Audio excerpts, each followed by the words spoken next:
আসসালামু আলাইকুম রহমতুল্লাহি ওয়া দুর্গাটি পোস্ট ট্রেনিং সেন্টার পক্ষ থেকে সকলকে স্বাগতম। আশা করি আপনারা সকলে ভালো আছেন। আমরা আজকে একটি অতি সিম্পল গুরুত্বপূর্ণ বিষয় দেখব, কিভাবে অতি সহজে এই কাজটি করা যায়। এবং এই বিষয়টি অনেক সময় অনেক কম্পিউটার পোস্টে বা যে কোনো আইটি সেক্টরে চাকরির সময় বা পরীক্ষার সময় প্র্যাকটিক্যাল আসে। তো চলুন বন্ধুরা, শুরু করা যাক আমাদের বিষয়টি হলো কিভাবে যে কোনো ফাইল, যে কোনো নিউ ফোল্ডার, যে কোনো ডকুমেন্ট কিভাবে ক্রিয়েট করতে হয় এবং ক্রিয়েট করে এটি কিভাবে ব্যবহার করতে হয়। তো বন্ধুরা, আমি যদি এখানে এই খালি জায়গায় একটা ফাইল ক্রিয়েট করতে চাই বা বানাতে চাই, তাহলে এই খালি জায়গায় রাইট বাটন করব, যেখানে বানাবো সেখানে রাইট বাটন, তারপর নিউ, এখানে folder.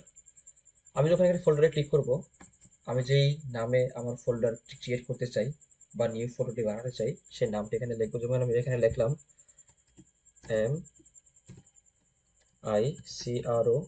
MICROSOFT, Microsoft, WORD Word. Microsoft Word লেখার পর আমি এটাকে ক্রিয়েট করার জন্য এন্টার চাপবো। তো মাইক্রোসফট ওয়ার্ড নামে আমার একটি ফোল্ডার এখানে ক্রিয়েট হয়ে গেছে। আমি যদি এটা এখন ওপেন করি, তাহলে এর ভিতরে আমি কিছুই পাবো না। দেখতে পাচ্ছেন একদম ব্ল্যাঙ্ক। আচ্ছা, ঠিক আছে। এখন যদি এখানে আমি কোনো কিছু নিতে চাই, যেমন কথার কথা আমি পিডিএফ ফাইলটাই নিব বা আমি এই ওয়ার্ড ফাইলটাই নিব। কিভাবে? আমি যদি এই ওয়ার্ড ফাইল নিতে চাই তাহলে কিভাবে নিব? মনে রাখতে হবে, মাউসের এখানে রাইট বাটন, তারপর এই যেখানে কপির যে আইকন, এই কপিতে ক্লিক করব। ক্লিক করার পর ভিতরে যাব। ভিতরে যাওয়ার পর আমি এটাকে এই উপরে ক্লিক করে, এখানে ক্লিক করে টান দিয়ে ডান দিকে নিয়ে আসবো। তখন এরকম আসবে। আবার দেখাই, এই ডান দিকে নিয়ে ধরে রেখে ছেড়ে দেবো, তাহলে ডান পাশে থাকবে। এখন এখন যদি এটাকে আমি আম, ব্যবহার করতে চাই, এই ফাইলটি এখানে নিয়ে এসে, তাহলে রাইট বাটন, যেখানে পেস্টের আইকন দেওয়ার সাথে সাথে আমার এই ফাইলটা এখানে চলে আসবে। আচ্ছা, এখন যদি আমি এখানে এই পিডিএফ ফাইলটা নিয়ে আসতে চাই তাহলে কি হবে? এখন তো কপি পেস্ট দেখালাম, তাহলে এই পিডিএফ ফাইলটি ক্লিক করে কন্ট্রোল সি, আর এখানে এসে কন্ট্রোল ভি, অর্থাৎ কপি করে আমি পেস্ট করে দিলাম। এখন বন্ধুরা, কথার কথা, আমি আপনাদের বোঝার জন্য বলতেছি, আমি এখানে এই ফাইলটা নিয়ে আসবো, এটাই নিয়ে আসবো। সেই ক্ষেত্রে আমি যদি নিয়ে আসতে চাই, তাহলে কন্ট্রোল এক্স, কি করলাম, কন্ট্রোল এক্স দিয়ে এটা কিন্তু কেটে ফেললাম। আবার এখানে এসে কন্ট্রোল ভি দিয়ে আমি পেস্ট করে দিলাম। এই ভি দেওয়ার সাথে সাথে এটা এখানে কি পেস্ট হয়ে গেছে। এটা আমার গুরুত্বপূর্ণ ফাইল, তাই এটা আমি কাট করে ঠিক আগের অবস্থানে নিয়ে আসলাম। আচ্ছা, আরেকটা সিস্টেম হচ্ছে, আমি ওগুলো সব বাদ করে দিচ্ছি, ব্লক করে ডিলিট প্রেস করলাম। আচ্ছা, এখন আমি কপি পেস্ট দিও না, কমান্ড দিও না, কাট করেও না, অন্যভাবে নিয়ে আসতে চাই, তাহলে কি হয় বন্ধুরা? আমি এখানে যেমন এটাই নিয়ে আসবো, ক্লিক করে ধরে রেখে টান দিয়ে ছেড়ে দিলেই আমার হয়ে যাবে। আবার টান দিয়ে আমি আগের জায়গায় নিয়ে আসি।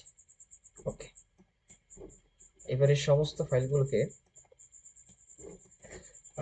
আমি right button sort by name দিয়ে আমি আবার সাজাই নিলাম এক সাইডে। আচ্ছা, ঠিক আছে। এখন যে বিষয়টা, আমার মাইক্রোসফট ওয়ার্ড নামে একটা আমি এখানে ফোল্ডার তৈরি করেছিলাম, সেটা হলো, এখান থেকে বের হয়ে যায়, সেটা হলো এটা। আচ্ছা, এর ভিতরে কিন্তু এখন কিছু নেই, কারণ সবকিছু আমি বাদ করে দিয়েছি, দেখতে পাচ্ছেন। এখন যদি আমি এখানে মাইক্রোসফট ওয়ার্ডের ভিতরে গিয়ে আমি যে কোনো একটা লেখা লিখবো, ওয়ার্ডটা ওপেন করে, যেমন লিখলাম SM মাসুম, এটাই লিখলাম আমি। আমি এখানে লিখলাম SM মাসুম ওয়ান। আমি এটাকে বড় করে নিলাম, কন্ট্রোল থার্ড ব্র্যাকেটের সেকেন্ড ব্র্যাকেট দিয়ে।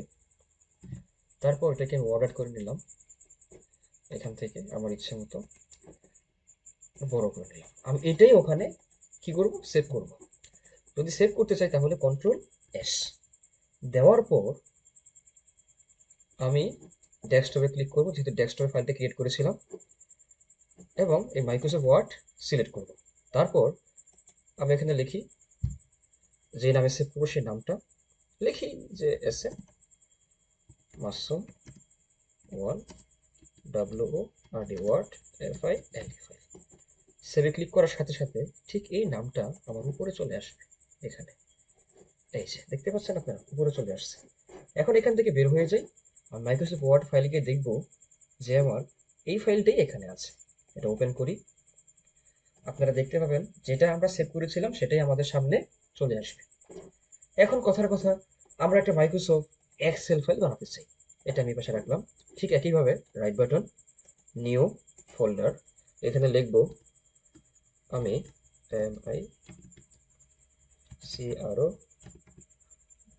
MICRO মাইক্রোসফট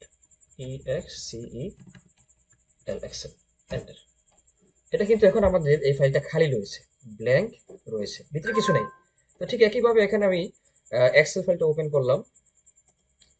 আমি এখান থেকে এক্সেল ফাইলটা ওপেন করার পর আমি এখান থেকে টেক্সট ওপেন করলাম, এটাই যেমন এটাই আমি সেভ করব। তাহলে কিভাবে, ফাইলে যাব, আমি মাউস দিয়ে দেখাচ্ছি কমান্ড ছাড়া, সেভ এসে ক্লিক করব। আচ্ছা, সেভ এসে ক্লিক করার পর আমি ডেস্কটপে ক্লিক করব।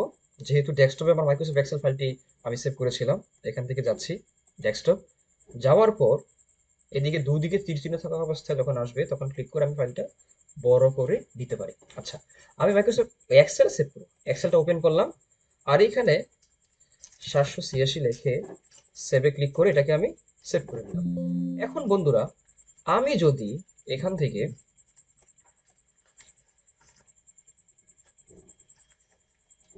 আমি ডেস্কটপে আবার ক্লিক করি, আবার ক্লিক করে এক্সেল ফাইলটা ওপেন করি, হ্যাঁ সেভ হয়েছে, ওকে ঠিক আছে। এখন এখান থেকে বের হয়ে যাই, বের হওয়ার পরে আমি এক্সেল ফাইলে দেখব আমার এই ফাইলটাই এখানে রয়েছে। তো বন্ধুরা, এইভাবে আমরা মাইক্রোসফট ওয়ার্ড কোনো ফাইল, এক্সেল কোনো ফাইল বা যে কোনো ফোল্ডার যে কোনো নামে বানিয়ে আমরা ক্রিয়েট করতে পারি এবং ইউজ করতে পারি। যেমন কখনো যদি এই ফাইলটা আমাদের দরকার হয়, এই প্রোগ্রামগুলো এর ভিতরেই আমরা পেয়ে যাব। তো এইভাবে আমরা ইউজ করতে পারি। যদি ভিডিওটি ভালো লেগে থাকে অবশ্যই আমাকে সাবস্ক্রাইব করবেন এবং ফেসবুক পেজটি ফলো দিয়ে রাখবেন। তারপর লাইক করে ভালো কমেন্ট করে আমাদের সঙ্গেই থাকবেন, নতুন নতুন যেন আরো ভিডিও আপনার জন্য নিয়ে আসতে পারি। সকালে ভালো থাকবেন, সুস্থ থাকবেন। আসসালামু আলাইকুম রহমতুল্লাহি ওয়া বারাকাতুহু।